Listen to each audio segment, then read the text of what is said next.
président de la République, chef de l'État, chef du gouvernement, a présidé la séance hebdomadaire du Conseil des ministres qui a eu lieu ce mercredi 19 octobre 2016.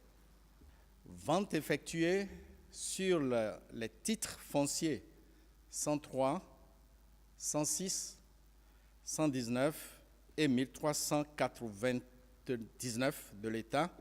Il s'agit d'un certain nombre de titres fonciers au niveau de la plage ouest de Cotonou et à l'ex-champ de tir. Comme vous le savez, notre pays s'est doté le 14 août 2013 d'une loi foncière et domaniale.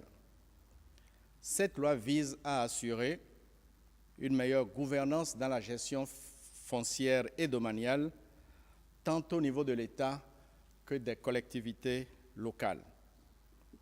La nouvelle législation prévoit les modalités et conditions d'aliénation du domaine privé immobilier de l'État et des collectivités territoriales. Or, des transactions foncières et immobilières ont été effectuées malheureusement en méconnaissance des dites dispositions en vigueur depuis le 14 août 2013.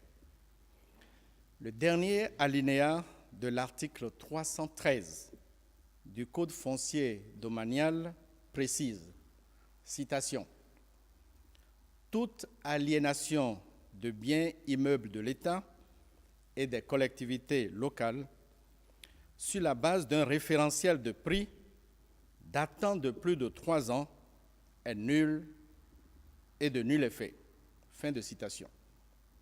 Ainsi, les ventes de gré à gré effectuées en violation de la loi, à partir donc de cette date, sont frappées de nullité.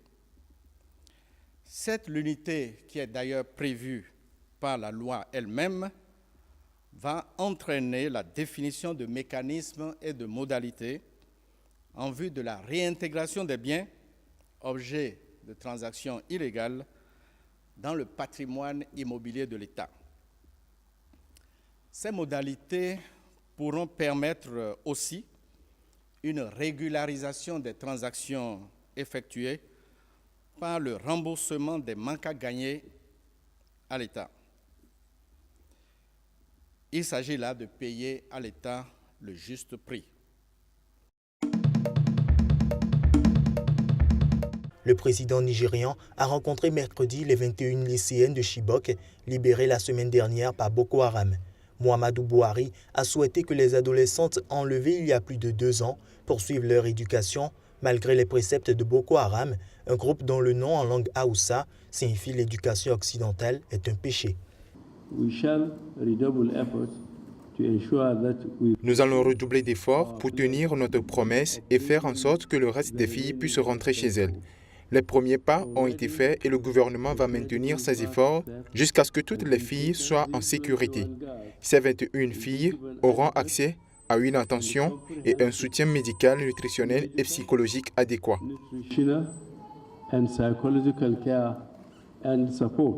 Les 21 jeunes filles faisaient partie d'un groupe de plus de 200 lycéennes, en majorité chrétiennes, enlevées par des combattants de Boko Haram en avril 2014 dans la ville de Chibok.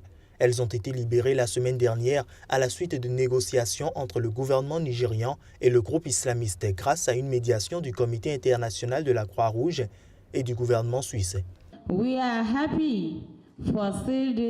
sommes heureuses de voir ce jour merveilleux parce qu'on ne savait pas qu'on allait un jour revenir et être des membres de la République fédérale du Nigeria. Grâce à Dieu, nous sommes ensemble. Nous remercions Dieu pour son amour. Let us thank God for His love. Dimanche, le porte-parole de la présidence nigériane, Garba Shehu, avait déclaré que le gouvernement espérait maintenant la libération de 83 lycéennes qui seraient entre les mains d'une autre faction de Boko Haram, le mouvement étant actuellement extrêmement divisé. Le cas des lycéennes de Chibok a été un des points forts de la campagne du candidat Muhammadu Buhari, élu en mai 2015, et elles sont devenues le symbole de l'insurrection qui ravage le nord-est du Nigeria. Selon des sources locales, les 21 lycéennes ont été échangées contre 4 combattants de Boko Haram dans la ville de Banki, à la frontière du Cameroun, échange que nie le gouvernement nigérian.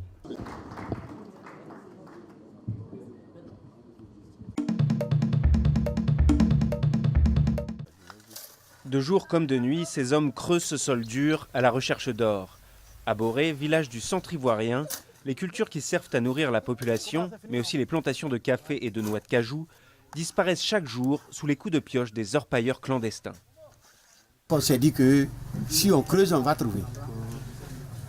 Et on a dit aux jeunes, mais si on ne trouve rien à manger, allez-y. Et ils ont commencé, et Dieu merci, quelques-uns trouvent leur pain actuellement. Depuis plusieurs années, la région est frappée par la sécheresse. Les paysans n'arrivent plus à vivre de leurs récoltes. L'exploitation de l'or a donné un second souffle au village. Il y a des nouvelles constructions. Certains arrivent à scolariser leurs enfants. Donc, on ne s'en plaint pas. On trouve que c'est plus rentable que l'agriculture. La fièvre de l'or a saisi aussi de nombreux jeunes de la région et même des pays voisins de la Côte d'Ivoire. Beaucoup y voient une occasion de faire rapidement fortune. Je faisais de la mécanique, mais ici je peux devenir riche. Du coup, j'ai abandonné la mécanique et je suis venu. Mais aujourd'hui, les habitants souhaitent voir une entreprise minière prendre en main l'exploitation pour mettre fin à ces activités informelles qui ne bénéficient pas toujours à la communauté. Un opérateur qui peut nous aider, qui vient pour ne pas qu'il y ait du désordre. Aujourd'hui, si on a un opérateur économique qui arrive ici, il dit bon, je prends ce terrain et il emploie des gens où ils sont salariés, il ne peut pas avoir ce désordre comme nous sommes aujourd'hui débordés. Dans un pays qui a déjà connu des tensions intercommunautaires, certains craignent que l'arrivée massive d'orpailleurs étrangers ne débouche sur des actes de violence.